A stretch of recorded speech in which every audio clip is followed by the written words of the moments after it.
యేసుప్రభుల వారు పుట్టినప్పుడు ఈ భూలోకానికి ఒక దూత వస్తుంది, గాబ్రియేలు దూత. సమాచారం చెప్పడానికి దూత పనికి వస్తుంది. రెండవది, ఎక్కడైనా యుద్ధాలు జరుగుతూ ఉంటే యుద్ధం చేయడానికి వచ్చేది మికాయేలు దూత. అలాగే ఈరోజు సాతానుగా పిలువబడుతున్న లూసిఫర్ అనే దేవదూత కూడా దేవుని దగ్గర ప్రధాన గాయకుడిగా ఉండేవాడు, ప్రధాన వాయిద్యకారుడిగా ఉండేవాడు. దేవుని కంటే కొంచెం తక్కువగా ఉండి దేవుణ్ణి ఆరాధిస్తూ ఉండేవాడు. తనలో కలిగిన ఆ చెడు స్వభావాన్ని బట్టి దేవుడు అక్కడి నుంచి కిందకు పడేశారు.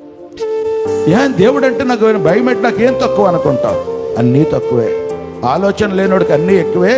ఒక్కసారి మనసు ఆలోచిస్తే దేవుని కంటే మనకు అన్నీ తక్కువే. దేవుడు ఎక్కడున్నారంటే దేవుడు ఆకాశంలో ఉన్నాడు, నువ్వెక్కడున్నావు? భూమి మీద ఉన్నావు. ఇంకా ఆలోచన చేస్తే దేవుడు తన ప్రజలైన ఇశ్రాయేలీయులను మోషే అని ఒక సేవకుడు నిలవబెట్టుకుని కర్రతో ఎర్ర సముద్రాన్ని కొట్టించి పాయలుగా చేసి సముద్రాన్ని ఆరిన నేలగా చేసి చక్కగా ప్రజలంతా అవతలకు నడిపించేసిన దేవుడు. నువ్వు చేయగలవా? ఎలాగా నీ దేవుడు అంటే నీ దేవుడు సామర్థ్యం కలిగిన దేవుడు. ఆ సామర్థ్యం నువ్వు గమనిస్తే, ఆ శక్తిని నువ్వు గమనిస్తే, ఆయన రోషాన్ని నువ్వు గమనిస్తే, ఆయన పౌరుషాన్ని నువ్వు గమనిస్తే, ఆయన ప్రేమను నువ్వు గమనిస్తే, అసలు ఆయన ప్రేమించకుండా నువ్వు ఉండలేవా? ఆయన భయపడకుండా అసలే ఉండలేవు. కనీసం ఇది శరీర సంబంధానికి అర్థమవుతుంది. ఆత్మలోకి వెళితేనే కృప యొక్క విలువ తెలుస్తుంది.